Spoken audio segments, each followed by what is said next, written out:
Right now on IMF Today, the state of the global economy, the World Economic Outlook and the Global Financial Stability Report are out. The global economy remains on track for a gradual recovery from the pandemic and Russia's war on Ukraine. We have repeatedly warned this would not be an easy ride. What we have seen is that central banks and deposit insurance companies do have the tools to address any turbulence in the banking sectors. Yeah, climate change presents a major threat to long-term growth and prosperity. The sense of urgency has increased, and what's evident here in the discussion with the IMF is the willpower has increased, but so have the complexities. We are making progress, but we need to be doing a whole lot more.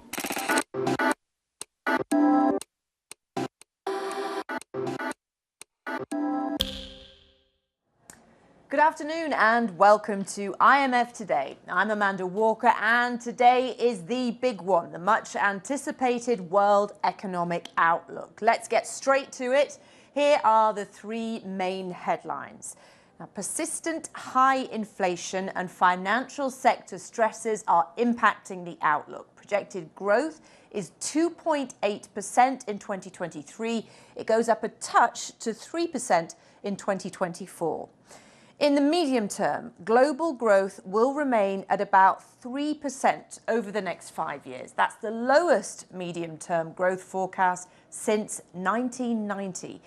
And about 90% of advanced economies are projected to see a decline in their growth rate this year. Now, IMF Chief Economist Pierre-Olivier Gourinchas delivered the news. He's here with me to talk about it now. So, Pierre-Olivier, how would you characterize these numbers from today? Well, I would say that we have three forces that are playing on the outlook, really. And the first one is, of course, the fight against inflation. Central banks have been increasing interest rates, trying to cool off the economy, make sure that prices, inflation comes down back towards the target. That's number one. Number two, the reopening of China. It's already started late in 2022, but it's, we have now more evidence that it's underway. It's very robust. Chinese economy expected to grow at 5.2%. This, combined with other countries in the region, especially India, this is really one of the powerhouses, emerging Asia, for the global economy. Third, financial instability. We've had a pretty big scare in the last month, and we had already some tremors back in the fall. And looking forward, we can be concerned about how stable the financial system is, and that's likely to also weigh down on activity going forward. So you talked a lot in the press conference this morning about the risks the world is facing. What lessons would you say we've learned in the last few months? And then, of course, before that, and still ongoing, one of those things, a war and a pandemic. Well, of course, we have to put everything in perspective. And our global economy is still convalescing. We're still recovering from these powerful blows that we've had in the last 3 years, as you said, pandemic and a hot war on the European continent. And so there is something to be said about, yes, we can see growth going up, we can see inflation coming down. These are sort of good news, but it's slow and it's not going as fast as it should be, perhaps. And then on top of that, we have this inflation problem that is showing to be more persistent than expected. So how much more monetary tightening will we need? That's a big question going forward. Now, fragmentation, this is something that has been talked about a fair amount this week. Certainly the managing director mentioned it when I spoke to her as a very costly thing. Can you just outline what it actually means and what it could cost?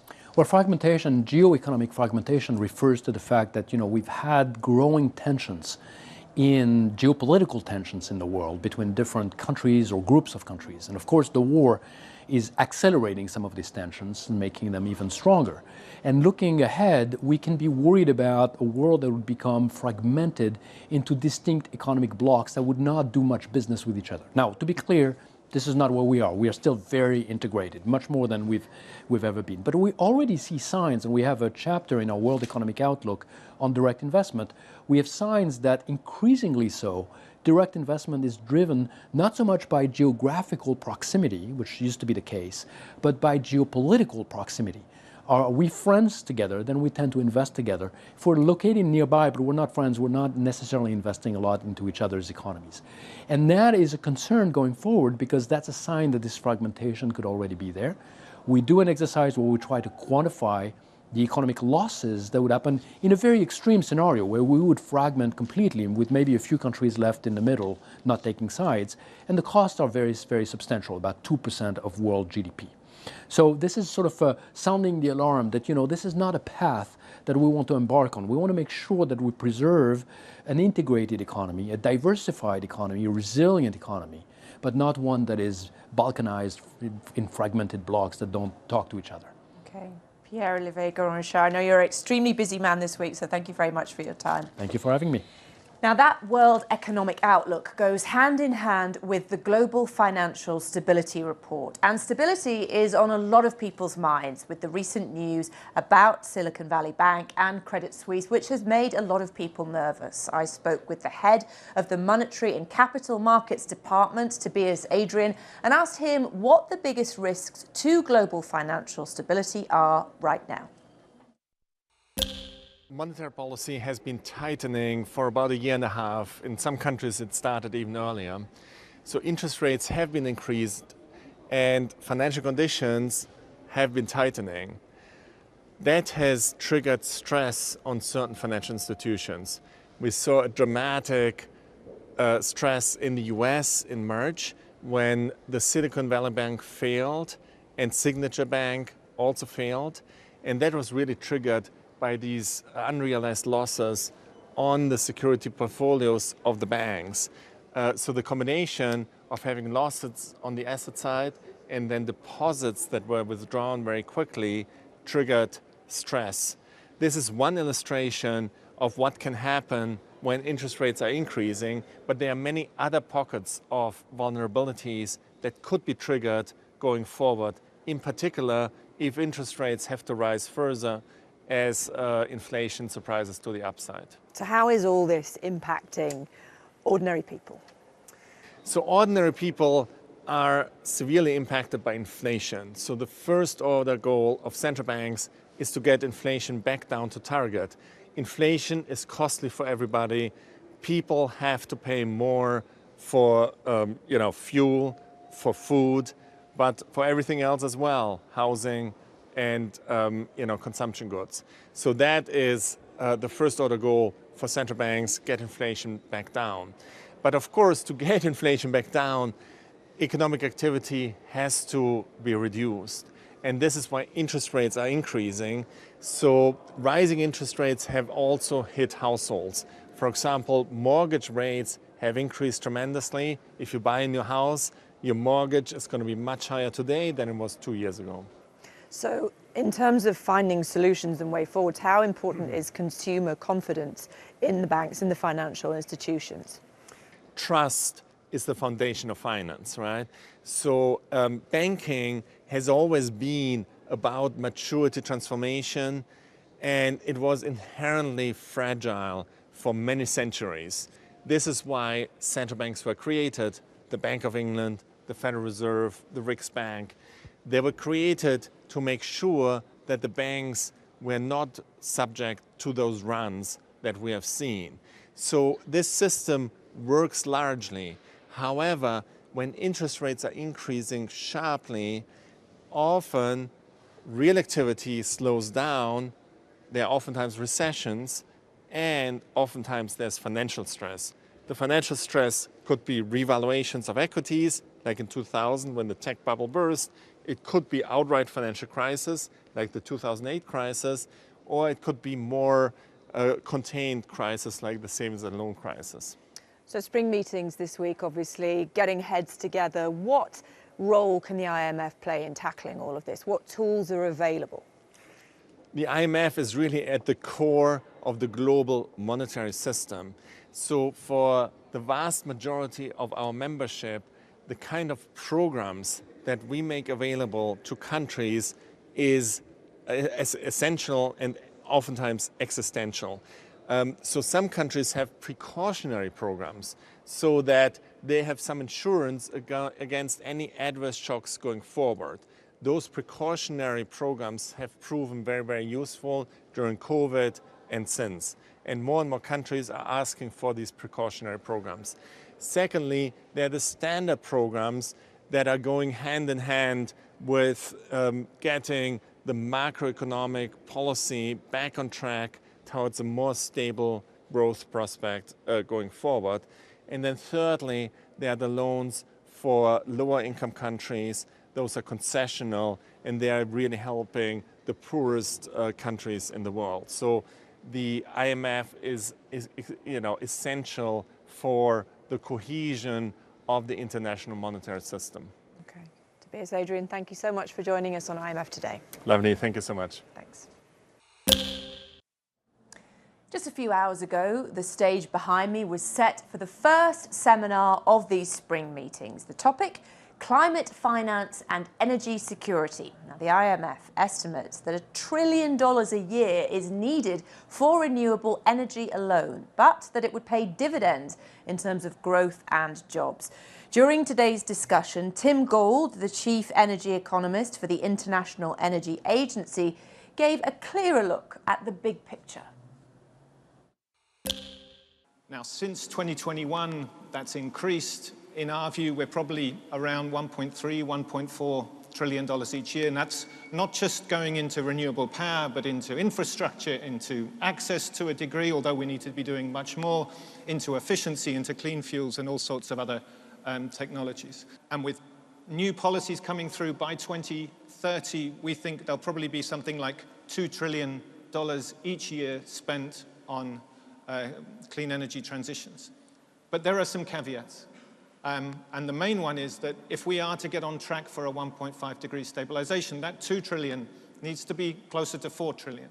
The recent experience of international cooperation that we have is vaccines, where we were told, be ready and it will come, and it didn't come. You know, we got the crumbs.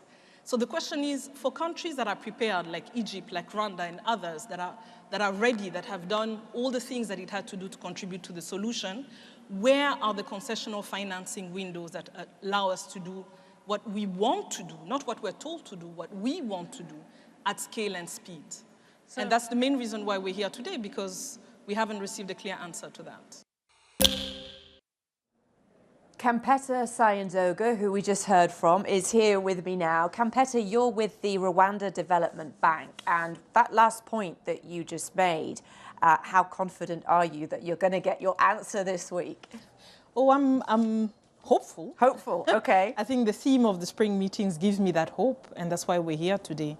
What was clear is that if we want to have a green transition, then the cost of capital has to be addressed. And wealthier countries have a way to address them through their own budgets, and less wealthy countries like mine have much less space to do that. So I think it's very telling that we're having this discussion in the IMF headquarters, because this is an institution with whom we discuss our fiscal space, our debt space, and our macroeconomic policies. So the key question is, can we do the green transition and remain stable macroeconomically? Yeah, obviously a crucial topic at the moment. And just to pick up on some of what you mentioned in today's seminar, you talked about how for some countries it's a question of substitution, but for countries like yours it's a question of access. Can you just elaborate on that for me? So I was giving the example of access to energy, which in many countries of the North, the discussion is, can we substitute fossil fuel for more renewable sources of energy. In my country, when we started 10 years ago, less than 10% of the population had access to electricity to start with. So we're talking about leapfrogging. We're not talking about substitution. Is how do we get universal access to electricity for the population at a cost that is affordable and in the way that is accessible for all? So for us, it's an issue of matching development with green transition, and we can't choose either. We have to do both. We don't have a choice. So it's a slightly different discussion from the substitution impact, because in the substitution, if you don't do it, you still have energy. You know, the lights are still on in the north. In my country, the lights are not on. So we need to find a way to ensure that the primary objective, which is a development objective, is achieved, which is universal access to electricity. But the costs at the moment is a key source of discussion. Obviously, you're here in Washington, D.C. now, but the IMF came to you earlier this year, and we might be able to see some of that footage now. The Managing Director, Kristalina Georgieva, visited Kigali earlier this year. You were seated next to her. I think we can see that now at a roundtable breakfast in Kigali in January. And during that same trip, the Managing Director took part in a green entrepreneur event to promote sustainable businesses. How important, Kampeta, is that kind of level of support, that visibility on the ground in Rwanda to what you're trying to achieve? It is crucial. For us, it's very clear. If we want to go green, the private sector of Rwanda has to transform. It has to become green. And seeing the managing director of the IMF coming herself on the ground to see what the young entrepreneurs are doing, what kind of policy commitments the government is making, is basically merging the two debates, the debate around macroeconomic stability and the debate around the green transition. And for us, it's of great comfort to see that the IMF itself see the two debates not as separate discussion, but as one and the same discussion. So for countries that were already committed to being green, Rwanda was one of the first, it's very encouraging to see that now we are discussing stability in the context of climate change. And that helps us to think through some of the issues that we've discussed earlier in terms of how do we use our fiscal space, how do we use our debt space for climate change, as opposed to looking at climate as a standalone discussion and macroeconomic stability as another discussion. And our hope really is that by merging the two conversations, we'll also be able to make a clear call for access to additional financing. And I'm raising the issue of additional financing because in the context of multiple crises today, my country has suffered from high inflation. We now have 20% inflation in Rwanda. And the question is, can we reach our macroeconomic objectives such as inflation and reach our green objectives set in the NDC in a context of limited resources and in a context where doing the right thing is more and more expensive with hiked interest rates. So lots of work ahead, but it seems like some progress, and certainly you'll be hoping for more of that this week, I'm sure. Kampeta Sayinzoga from the Rwanda Development Bank, thank you so much for joining us. Good luck with the rest of the week. Thank you. Now, that was the first of 7 seminars this week. Tomorrow, we're focused on debt, with one seminar on how to tackle soaring public debt and a second on spending well and accountability. Thursday's first seminar is discussing young entrepreneurs and digital transformation in the Middle East and North Africa. That's followed by the debate on the global economy. Then on Friday, a look at digital public infrastructure, stacking up the benefits. The seminar series wraps up with how should central banks battle high inflation. Now, the World Economic Outlook and Global Financial Stability Report are, of course, announced here in DC. The ripple effects are felt across the world. Gillian Tett is an author and Financial Times US editor-at-large. Thank you so much for joining us. I want to talk about your inspired conversation yesterday, which was so interesting. First of all, though, today's figures. What do you make of them? Well, there's both good things and bad things. There's a glass half full, glass half empty story. I mean, what is clear is that the global economy is going to be facing some very difficult headwinds for a long time. And there are really big downside risks, that much is clear. And even though the IMF said, trying to be optimistic, that it's possible to cut public sector debt through growth and inflation, we've seen that before in history, the reality is that with interest rates this high, it's going to be extremely hard. So there are really nasty questions about redistribution facing most economies at the moment. And on top of all that, of course, as we have interest rates go up as was laid out so clearly in the Financial Stability Report, there is growing risk of all kinds of chain reactions, which are going to be quite potentially nasty and unexpected, not just in the banking sector, as we've seen, but the non-banking sector. So big picture is there are lots of challenges ahead, but at least the IMF is still forecasting growth. That's the good news. Yeah. We'll always take a little bit of optimism. There isn't much around at the moment, and we have had some nerves jangling lately. You wrote a piece about March Madness. What's happening with banks has made a lot of people very nervous. Do you think that madness has ended, or should we remain on the alert? Well, I'm very cautious of saying that the madness has ended because I covered the 2007 and 2008 financial crises, and also back in Japan, the 1997 and 98 crises there as well in the Japanese banking system. And the reason I'm saying 2 years each time was that the crisis started often with one institution going down or one shock in 1997 and 2007, and it took a whole year and a bit before we actually saw, if you like, the pinnacle of the crisis actually explode. So yes, we've seen some small banks, smallish banks in America fold. We've seen Credit Suisse be merged. Those have been dramatic effects. It does seem, as the IMF said in its own report, that the immediate shock of that has been contained by some quite deft moves by policymakers, with the extension of the deposit insurance in America, the fact that the Fed's been using its window, the fact that Credit Suisse was merged with UBS. All of that has helped to calm things down. So that's the good news. So as things stand at the moment, we're not really looking at a crisis per se, but as the IMF report also pointed out very correctly, there's a real issue about the non-banks. We just don't know exactly what's happening inside the private capital world because guess what? They're private. They don't have to mark down their assets in a timely fashion. And we've never had a financial expansion, or bubble, as I call it, of this scale before, where private capital has played such a crucial role.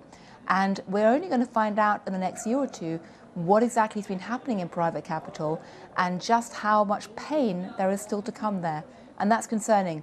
And on top of that, of course, you have the usual commercial real estate issues, which always crop up whenever you have a bubble deflating. And we've also got questions around the insurance sector, which again were highlighted in today's report. So you're here with many hats on, aren't you? Journalist, moderator, speaker yesterday at IMF Inspired, and talking around your book, Anthrovision, and bringing in this idea that economists can learn a lot, or anthropology can complement what economists are trying to do.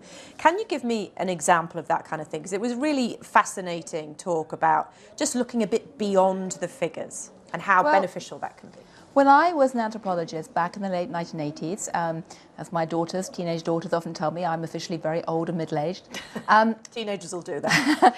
The IMF was seen very much as a bastion of neoliberal economic thought and a vision of economics which was, you know, pretty technocratic, and it really focused just on the numbers. And when people at the IMF joked about it, IMF standing for it's mostly fiscal, that reflected a mindset which was really all about balance sheets and fairly mechanical models of how IMF advice actually worked. Now, what I find truly fascinating is in the last few years, the IMF has really changed the way it looks at the world, starting after the great financial crisis with Christine Lagarde, and now, of course, with Kristalina Georgieva, really trying to move into areas like climate change, into gender rights, into medical risks, all these kind of things which used to be ignored. Now, the reason that matters is because in the last decade, all of the stuff that we used to consider as footnotes to company accounts or things that were external to the models that economists used, like environmental issues, like the question of, say, social tensions or medical risks, all of those issues have become absolutely center stage. And these are the kind of things that anthropologists have long looked at. They tend to have this vision of what they called embeddedness of economics. To cite Carl Polanyi, the economic historian, it's a way of trying to recognize that economies are always fundamentally social and political constructs, even with all the numbers, and you need to be aware of the wider context at all times. So essentially what I was arguing for was context-based economics, lateral vision, not tunnel vision. And the world is moving that way, particularly in relation to climate change, but I think actually there's still a lot further than it can go. Everything's evolving. Gillian, Tett, thank you so much for joining us. Thank you for having me on the show. Now, today also saw the start of our Governor Talk series. And look at this, it was a full house in Cedar Hall for the first one. It featured the Governor of the Central Bank of the Philippines and echoed a topic Pierre-Olivier touched on in this morning's World Economic Outlook, sticky inflation, specifically what it means for monetary policy in emerging Asia. So many contributors at these meetings, and not just ministers and central bankers. There are also dozens of civil society organisations who are represented here, working to have their voices heard as well. Patricia Miranda is the Global Advocacy Director at LATINDADD, which is active in 12 Latin American countries and works for social, economic and environmental reform. And she joins me now. So how important is it for an organisation like yours to be present at this kind of gathering? Well, thank you. It is important because we are here to raise our views, our concerns, but also our proposals in terms of global economic policies that are urgently needed now, especially if we talk about the current context of multiple crises that is severely hitting southern countries, and in particular to the people that is more exposed to vulnerabilities. And tell me what those are. What are the main challenges people are facing in Latin America? Well, it's economic vulnerabilities, social, but also climate vulnerabilities. And we are glad that the climate is on the agenda now in several arenas and spaces. But we are here to raise these voices. We work with grassroots and we know what are the impacts. And we are facing an unequal recovery in the worst crisis that the world has in more than 100 years. Okay, so it's a packed agenda. We know how busy it is in these buildings, lots of people with different goals, different priorities. What are your goals and how do you hope to achieve them this week?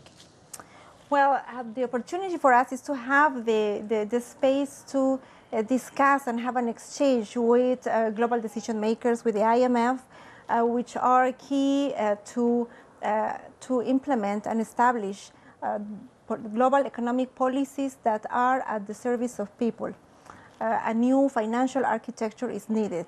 Our assessment is that the current system and the current tools are not enough and are not really delivering what people need, what the world needs. And I'm talking about, for instance, we need debt service cancellation. Countries are prioritizing the payment of debt service, but it is at the expenses of people. This prioritization is over investment in education, investment in health, in social protection, and in climate adaptation. But in addition, our countries need to have a debt restructuring mechanism which is transparent, independent, binding, and this is urgent. There are several projections, there are several information and data, and we know that more than 50 countries are in debt, in severe debt problems. So in the next months or in the next 2 years, there will be more countries getting into debt default, and we need the necessary and enough tools to address these problems. But in addition, it's not only about debt. It's that countries also need access to new concessional financing. And the allocation of special drawing rights has been a very important mechanism 2 years ago to deliver liquidity for middle-income countries that have not, didn't have any access to other global economic policy after the pandemic. And this is concessional finance that has been used not only to strengthen the international reserves, but also to use it with fiscal purposes to tackle health systems, to invest in social protection, and hopefully a rechanneling of special drawing rights would happen, not with more debt, not with more debt burden for countries, but to contribute for climate adaptation. Okay, Patricia, Miranda, so much to talk about. Unfortunately, we are going to have to leave it there. Good luck with the rest of the week. Thank you. So, you think today was busy? Well, just wait until you see tomorrow's schedule. It starts at 8 a.m. with the Fiscal Monitor report. Then at 10:30, those new economy forum sessions kick off with one focused on the use of artificial intelligence. At noon here in the atrium, we're talking about how to tackle soaring public debt. Then at 2, we'll follow up with a discussion on spending well and accountability. We have 2 governor talks tomorrow, one with the DRC, the other with the UK, as well as 2 capacity development talks. And we round out the day with a high-level talk on building capacity to manage public debt. This is all in addition to the various ministerial meetings and roundtables throughout the week. For now, thanks for joining us on IMF Today. If you didn't see it all, don't forget you can watch the show from the top on catchup at imf.org. I'm Amanda Walker. Let's do it all again tomorrow.